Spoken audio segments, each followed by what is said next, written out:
la uqsimu bihadha albalad. Watu wa tauhidi wanasema Mwenyezi Mungu ndiye mwenye mamlaka ya kuapia kwa chochote kile atakacho, lakini ni marufuku mwanadamu kuapa isipokuwa kwa jina la nani? Allah tu. Sasa hapa Allah anaapia kwa mji, kwa ardhi, kwa nchi. Na Allah anapoapa kwa kitu fulani anaonyesha kwamba anaonesha kitu hicho kina sharafu, kina utukufu na uzito wa aina yake. La uqsimu bihadha albalad, na hiyo ni zaida litaakidi alkalami wa taakidi alqasam. Hiyo la imekuja hapo ni zaidatun litaakidi alkalami wa taakidi alqasam, kwa hakika hasa, sio kama nakanusha. So litaakidi nafi, Allah anaapa kwa mji huu mtukufu. Sio niliposema huu kasema huku kwenu wapi hapa Utiba haimo.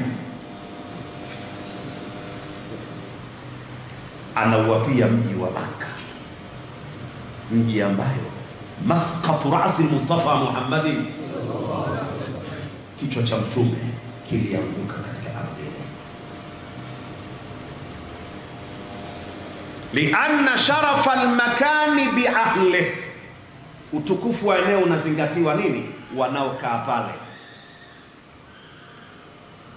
Inawezekana Butimba ikawasi lolote si chochote, wakiishi waja wema na ulama, Butimba inapanda chati. Mtakiwa mjiulize, Butimba wanakaa kina nani? Kama mnaishi Wanga watupu, hamna jambo. Ardhi iliyombeba kakanyaga bwana mtume, mpaka ikafika wakati Imamu Malik, Imamu Dari al-Hijra, alijipiga marufuku alipoisoma Maka na utukufu wake, kwa sababu wa bwana mtume Muhammad sallallahu alaihi wasallam. Akasema, najiharamishia kuvaa viatu katika ardhi hii, najihisi na ukanyaga mwili wa mtume. Alikuwa anatembea peku peku katika ardhi ya Maka. Imamu Malik ibn Anas. Kuna Anas ibn Malik sahaba Malik ibn Anas ni nani? Ni imamu mwanachuoni tabi'iyun jalil aliyesoma kwa masahaba, al-imamu thani min a'immati al-kibar. Anasema sivai viatu, utukufu wa Makka. Allah na anayapia ardhi ya mji nani, mji ule wa Makka. Wa anta hillum bihadha albalad,